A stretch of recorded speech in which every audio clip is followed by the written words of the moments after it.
네, 여러분 안녕하세요. 지금 저녁 9시 32분인데요. 방금 PC 데이터가 발표가 되었습니다. 아마도 유튜브 상에서 뭔가 오류가 있어서 저만 안 되는 게 아니라 라이브가 다 안 되는가 봅니다. 그래서 저도 좀 확인해 봤는데 안 돼서 즉시 분석을 녹화의 형태로 녹화해서 바로 송출해 드리는 방향으로 진행할 수 있도록 하겠습니다. 바로 즉시 분석 들어가도록 하겠습니다. 네, 방금 PC 데이터가 발표됐고요. 그 발표된 데이터는 2.8% 그리고 근원 PC가 2.8% 그리고 PCE는 2.5%로 시장의 기대치에 정확히 부합하는 숫자가 발표되었습니다. 자, 그러면 이 자료는 어떤 의미냐?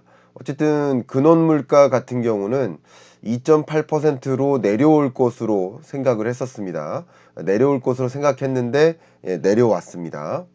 그런데 PCE 기준으로 보면 역시 2.5%로 전월 2.4%보다 반등해서 올라올 것으로 생각했는데 역시 시장의 기대치에 부합하게 올라왔습니다. 그러니까 시장의 기대치와 딱 맞았다라는 측면에서 이걸 긍정으로 해석할까 부정으로 해석할까 굉장히 애매모호한 감은 있습니다. 그러나 시장의 그 기대치 자체가 좀 부정적이었어요. 무슨 말이냐면 물가가 다시 올라갈 것이다라는 그런 우려감, 그래서 금리 인하 없을 수도 있겠다라는 그런 우려감, 그런 우려감들이 있었습니다. 그러니까 지금 발표된 2.5 그리고 2.8% PCE와 근원 PCE 물가 같은 경우는 어쩌면 시장이 물가 잘 안 잡히는가 보다, 금리 인하 없을 수도 있다, 아니면 뭐 하반기에 한 번 있을 수도 있다, 뭐 이런 우려감, 다시 금리 인하 기대감이 빠지도록 PC에 대해서 생각했는데 실제 PC 데이터가 그것에 부합하게 나왔으니 시장의 기대에 부합한다라고 해석하기보다는 시장의 부정적 기대에 부합한다. 그러니까 제가 이 숫자를 해석해 본다면 역시 시장이 생각했던 것처럼 물가가 생각보다 빨리 안 잡히겠구나. 그러니까 6월까지 상반기까지는 물가 잡히는 정도가 아직 도달하지 않겠구나. 그 기대감을 조금 내려놔야 되겠구나 하는 생각을 갖게 만드는 그런 통계가 발표된 것이다. 저는 그렇게 해석을 해 보겠습니다.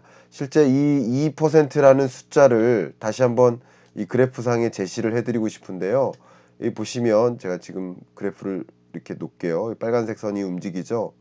자, 2%라는 기준선에 과연 언제쯤 안착할까라는 그런 본질적인 질문을 해볼 수 있겠는데, 가장 기본이 되는 숫자는 근원 PCE 이 빨간색 2.8%입니다.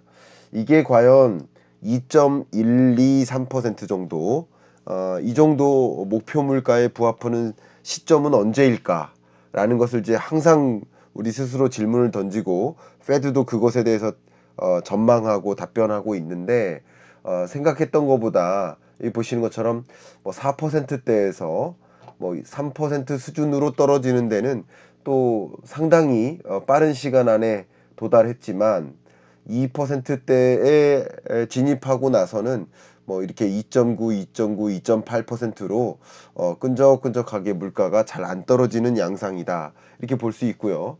PCE 기준으로 봐도 7%에서 한 3% 수준으로까지는 굉장히 가파르게 떨어진 것 같지만 3% 밑으로 내려가면서는 좀 더디게 잡히는 흐름. 그러니까 24년 2월, 3월, 지금 이제 내일 모레면 이제 4월이잖아요.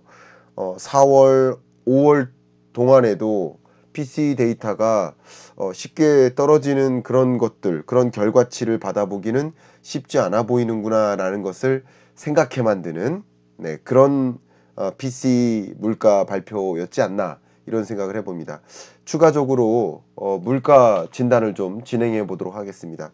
CPI를 기준으로 봐도 보시는 것처럼 한 3% 수준으로까지는 빠르게 떨어졌지만 3% 수준에서는 잘 안 떨어지는, 끈적끈적하게 물가가 잘 안 떨어지는 모습인 거고, 근원 물가는 뭐 생각보다 매우 더디게 떨어져서 특히 4% 밑에서는 거의 그냥 횡보하다시피 하고 있어서 근원 물가도 잘 안 잡히는구나 라는 생각을 하게 만듭니다.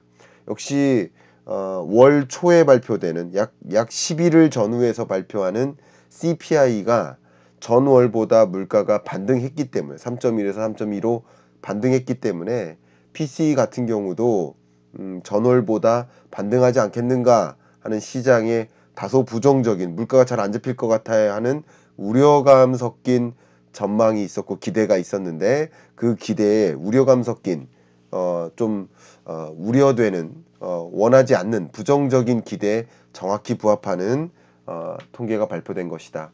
제가 물가 상황을 진단할 때 물가를 해부해 봐야 된다.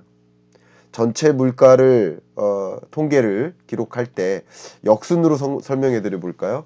통계청에서 우리나라의 물가 상승률을 계산할 때 매월 통계치를 발표할 때 어떻게 통계를 추산할까? 어떻게 조사해서 데이터를 발표할까? 그 구조는 보통 460여 가지 소비 품목들이 있고 그 품목들의 가격 등락률을 가중 평균해서 발표하는 거다. 이렇게 쉽게 말씀드리면 그럴 것 같아요. 그런데 그 460여 가지 품목들을 쭉 구분해 보면 일부가 식료품 물가, 일부가 또 에너지 물가, 이 식료품 물가와 에너지 물가는 변동폭이 좀 크기 때문에 계절성도 있기 때문에 우리나라 2월 물가가 반등했었던 이유는 2월에 설 연휴가 있었다. 그죠? 23년에는 1월에 설 연휴가 있었는데 24년에는 2월에 설 연휴가 있었으니까 식료품 수요가 더 급등한 것이다. 뭐 여러 가지 배경이 있지만 간단하게 한 가지만 설명드리면 이렇게 계절성이 있고요.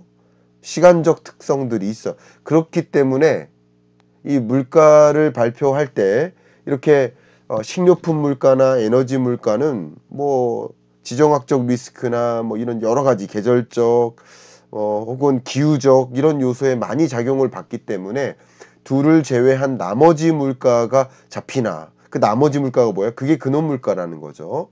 자 보겠습니다. 그러니까 식료품 물가는 많이 잡힌 거예요. 보시는 것처럼. 그죠? 그리고 에너지 물가는 심지어 마이너스 기여도입니다. 이게 무슨 뜻이냐면 23년 2월까지의 그 에너지 물가가 높았거든요. 그러니까 그것에 비하면 지금은 마이너스로 전환된 상태고요. 여기 보시면 23년 2월부터 마이너스로 전환됐잖아요. 그리고 계속 마이너스잖아요. 그러니까 24년 3월 물가 통계를 보면 에너지가 이제 마이너스 기여도가 아니라 물가를 상승시키는 압력이 될 거라고 보여져요. 왜냐하면 23년 3월부터는 국제 유가나 이런 것들이 많이 안정화됐기 때문에 그러니까 이런 것들을 보면 에너지 물가가 나름 물가를 떨어뜨리는 요인으로 작용했는데 이제 24년 3월부터는 물가를 떨어뜨리지 않는 요인이 될 수도 있겠구나 하는 걱정이 들 수 있겠죠. 식료품 물가는 떨어졌지만 제가 누차 말씀드리고 있는 근원 서비스 물가가 안 잡히고 있다. 이 말씀을 계속 드렸죠. 근원 서비스 물가가 안 잡히는 이유는 좀 더 해부해 본다면요. 보시는 것처럼 상품 물가는 잡혔어요. 근데 그러니까 근원 물가 중에서 근원 상품 물가가 있고 그리고 근원 서비스 물가가 있는데 근원 서비스 물가에서 근원 주거 서비스 물가를 뺄 수 있습니다. 주거 서비스 물가가 굉장히 높아요. 보시는 것처럼. 근데 이게 추세적으로 우하향하고 있으니까 이 값이 24년 뭐 중반쯤 되면 대략 뭐 한 3% 수준으로 내려올 거야 하는 기대를 현재 갖고 있어요. 그러니까 주거 서비스 물가의 기여도가 좀 빠지면 그래도 물가가 잡히지 않겠는가 하는 기대를 하고 있지만 이 보시는 것처럼 슈퍼 코어 서비스 이 코어 근원 물가 코어 CPI 중에서도 슈퍼 코어 서비스 이 검정색 보시면 임금 상승률이 여전히 높기 때문에 이게 잘 안 빠진다라는 것을 강조할게요. 서비스 물가가 안 빠지는 이유는 임금 상승률이다.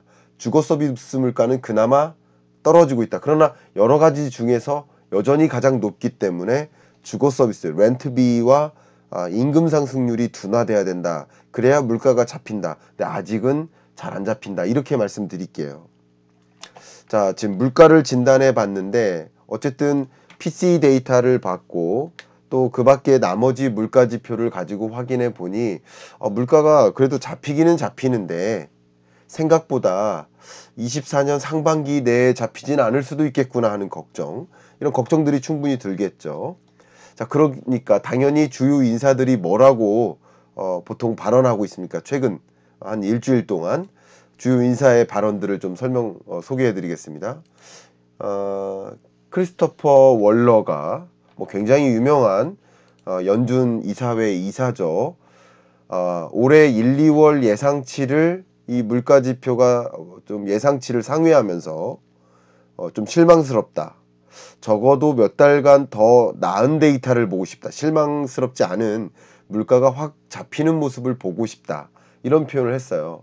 그래서 이 월러 이사가 인플레이션 목표치 2%를 향해서 뭐 궤도하에 있긴 하지만 아직도 좀 제약적인 통화 정책, 그러니까 높은 금리를 더 오래 유지해야 된다라는 표현을 했고요. 그래서 미국 경제의 어떤 강한 노동시장의 회복력 뭐 이런 것들을 감안해 봤을 때 금리 인하를 서두를 것 없다. 급하지 않다.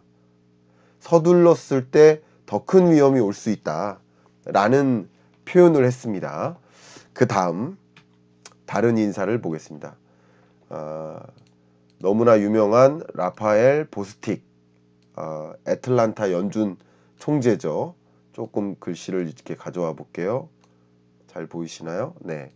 올해 기준금리 인하 횟수는 한 번이다. 원래 이 보스틱 애틀란타 연준 총재가 라파엘 보스틱, 이분이 좀 비둘기파로 분류를 많이 했었잖아요.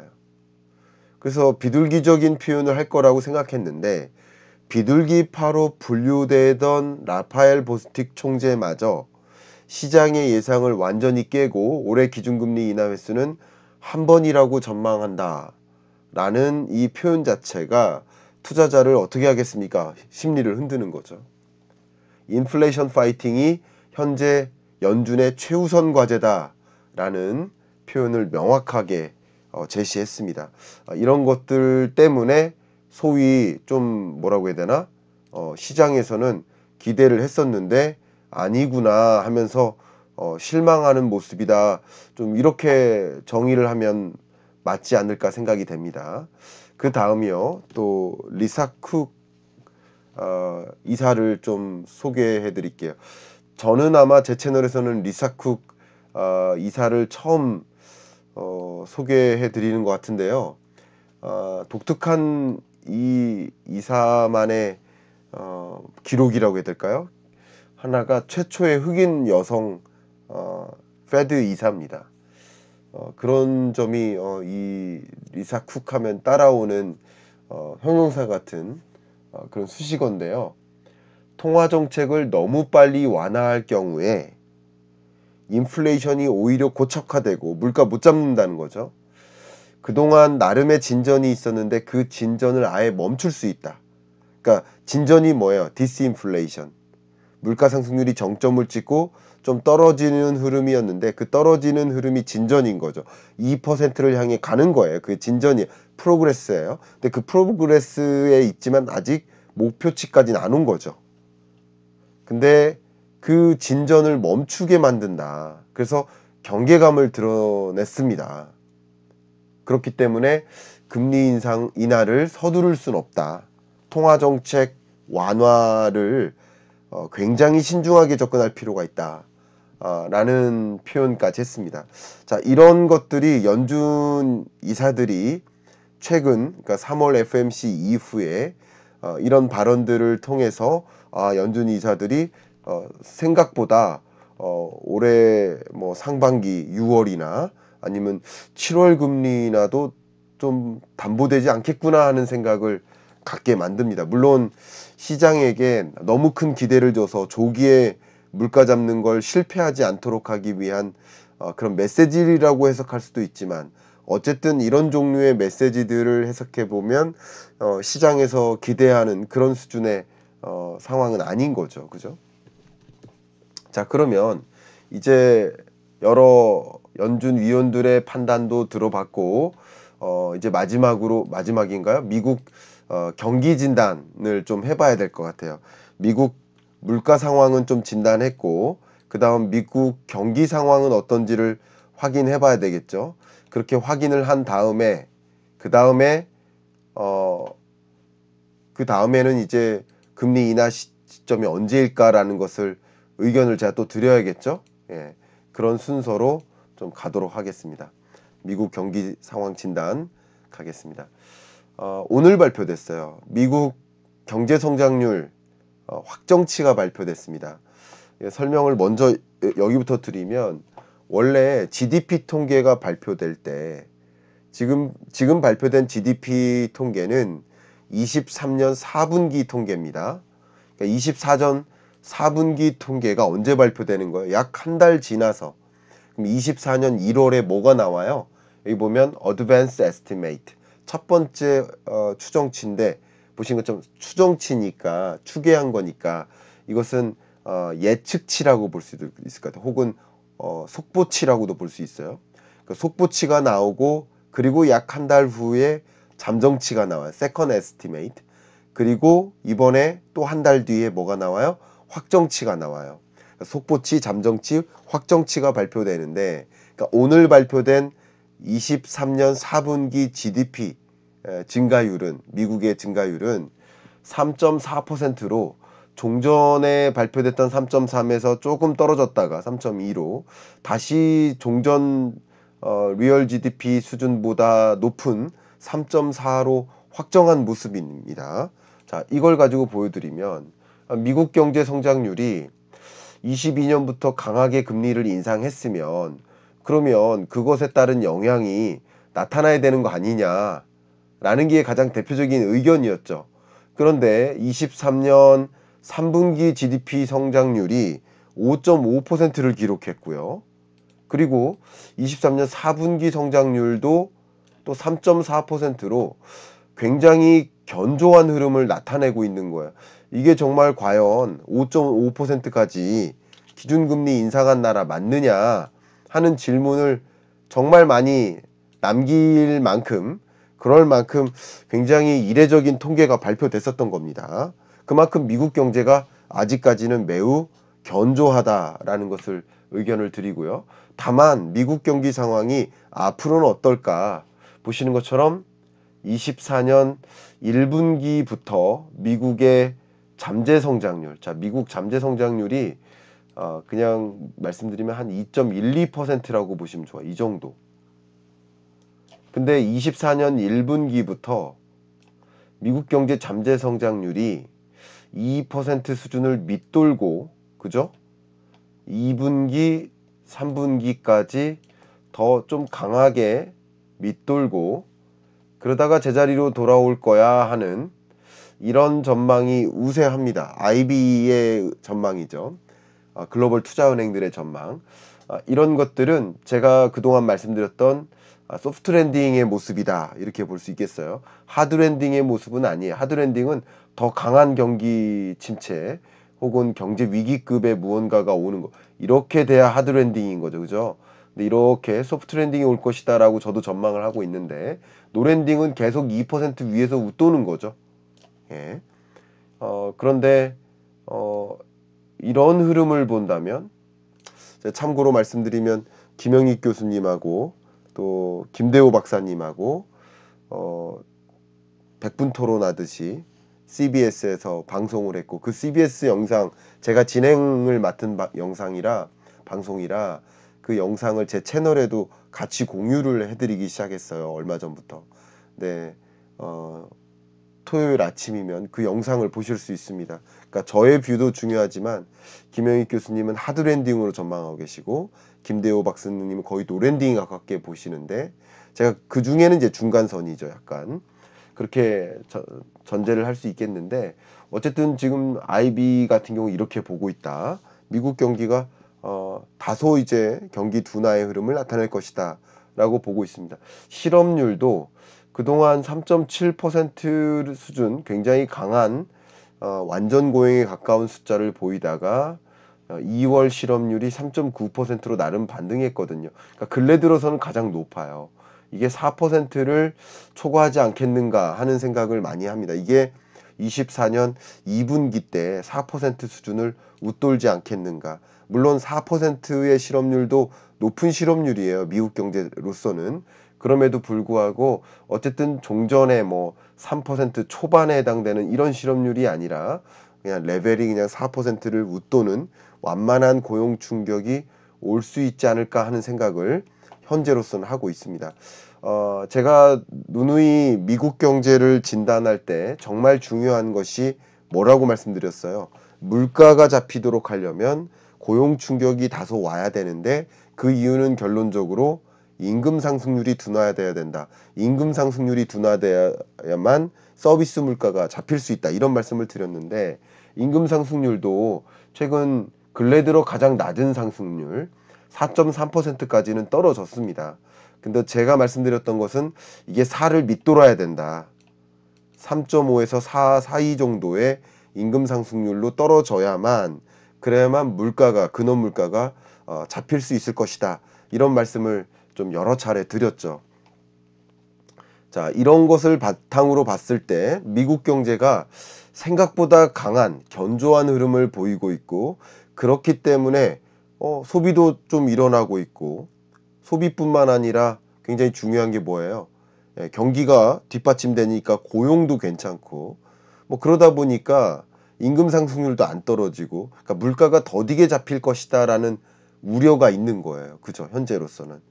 그런 우려에다가 또 한 가지 좀 중요한 우려라고 한다면 2차 인플레이션 올까 하는 우려예요. 그러면 금리 인하가 더 뒤로 미뤄지겠죠. 뭐 정말 안타까운 미국에 안타까운 일이 벌어졌죠. 볼티모어 교량 붕괴. 근데 기준금리 인하 시점이 6월이 아니라 9월로 미뤄질 수 있다라고 블룸버그는 이야기했거든요. 자, 이 이야기를 가지고 무슨 말씀 드리려는 거냐면 볼티모어 이 교량이 붕괴됨에 따라서 이곳이 대서양하고 미국을 연결하는 주요 관문으로 활용됩니다. 특히 자동차를 수입하는 수입항이에요. 볼티모어 항구가. 그러니까 여기에 뭐 84만 대 이상이 뭐 이 자동차와 소형 트럭들을 이 항구에서 취급을 하고 있고 13년 연속 미국에서 최대 규모의 그 항구인데 미국 자동차 수입 물량의 한 15%를 차지합니다.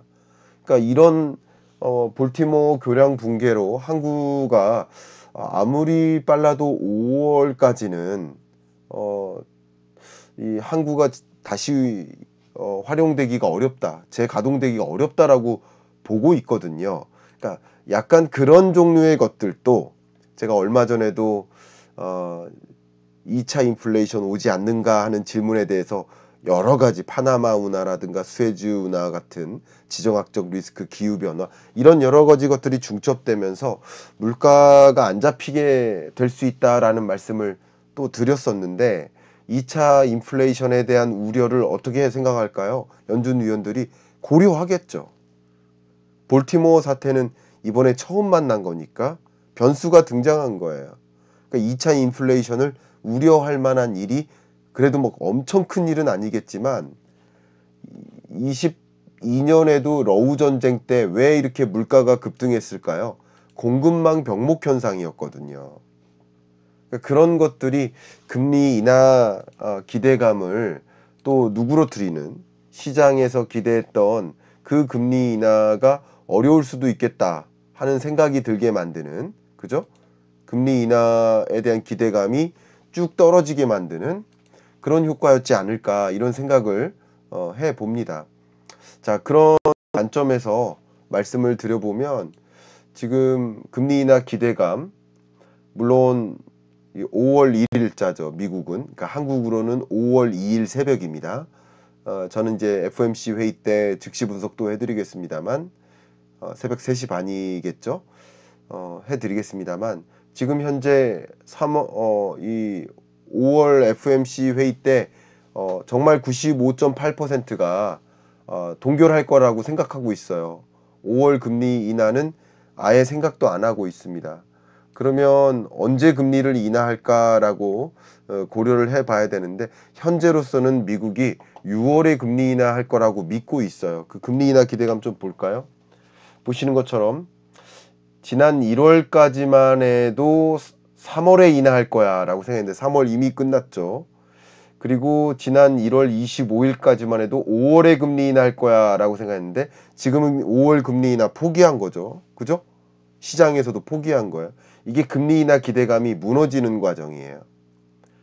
근데 3월 20일쯤 되니까 6월에 금리 인하할 거야 라고 생각하고 있는데, 제가 무슨 말씀 드렸냐면 이 PCE 발표되고 PCE 앞두면서 6월도 어려울지 몰라라는 생각을 지금 하고 있다라고 말씀드렸고, 그리고 이제 4월 달에 또 CPI나 PCE 데이터를 확인할 때마다 5월 FOMC 때는 당연히 금리 동결이고 6월 금리 인하도 어렵겠네 하는 생각을 가질 수 있습니다.